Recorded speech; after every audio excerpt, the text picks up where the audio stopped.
বাংলা নাটক দেখলে গুনাহ হবে কিনা, এটা কোনো প্রশ্ন হলো ভাই? বাংলা নাটক দেখলে গুনাহ হবে মানে আপনার সন্দেহ হচ্ছে যে দেখেন কোন লেভেলে গেছে মানুষ, মনে করে হিন্দি ইংরেজি দেখলে না গুনাহ হবে, বাংলা দেখলে কি আর গুনাহ হবে? দেখুন ভাই, হাসার জিনিস না। কোনো আমাদের কাছে অনেক এমন এমন প্রশ্ন আসে যে প্রশ্নগুলো দূর থেকে মানুষ মনে করে এটা কেউ করে, আসলে ওই লোকটা ওটা জানা দরকার, অতটুকু উনি জানেন না, হয়তো হতে পারে। দেখেন, নাটক সিনেমা দেখার সাথে হালাল হারামের সম্পর্ক হলো দৃশ্যের সাথে সম্পর্ক, এটার সাথে ভাষার সম্পর্ক।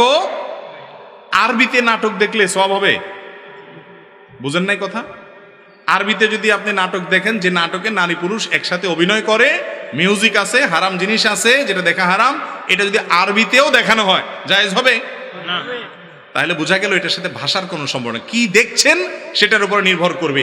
আপনি যদি কোনো পর্নোর দিকে তাকান তাহলে সেটা দেখা কি, এবং কোনো হারাম দৃশ্য যদি দেখেন, অশ্লীল কোনো দৃশ্য যদি দেখেন, মিউজিক যদি আপনি উপভোগ করেন, তাহলে সেক্ষেত্রে সেটা কি হবে? হারাম হবে। এর বাইরে কোনো কিছু থাকলে হালাল হবে। আপনি ধরেন ইংরেজিতে হোক, আরবিতে হোক, বাংলায় হোক, যেটাই হোক, যেটা বাইরে দেখা যায় সেটা টেলিভিশনে দেখাও। বাইরে একজন মানুষ একজন পুরুষকে একজন পুরুষ দেখছে, হালাল না হারাম? কয় হারাম। ঘুম বেশি আসছে এলাকার ভাই। টেলিভিশনে একজন পুরুষ আরেকজন পুরুষকে, টেলিভিশনের বাইরে একজন পুরুষ একজন পুরুষকে দেখছে, আমি ওনাকে দেখছি, এটা জায়েজ না? না জায়েজ? তো ওনাকে যদি আমি টিভিতে দেখি সেটাও কি?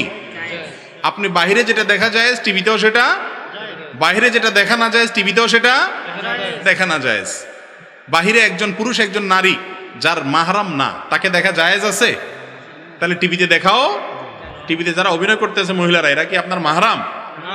তাহলে তাদেরকে দেখা না জায়েজ। অতএব নাটক বাংলায় না আরবিতে না ইংরেজিতে, এটা মুখ্য না। মুখ্য হলো কি আছে তাতে। নাটক সিনেমা মানেই হলো এই হারামগুলার মিশেল, যার কারণে সেগুলো দেখা জায়েজ নাই। এগুলো ছাড়া যদি হয়, এরকম যদি থাকে কোনো এক্সক্লুসিভ কিছু, তাহলে সেটা দেখা জায়েজ হতে পারে।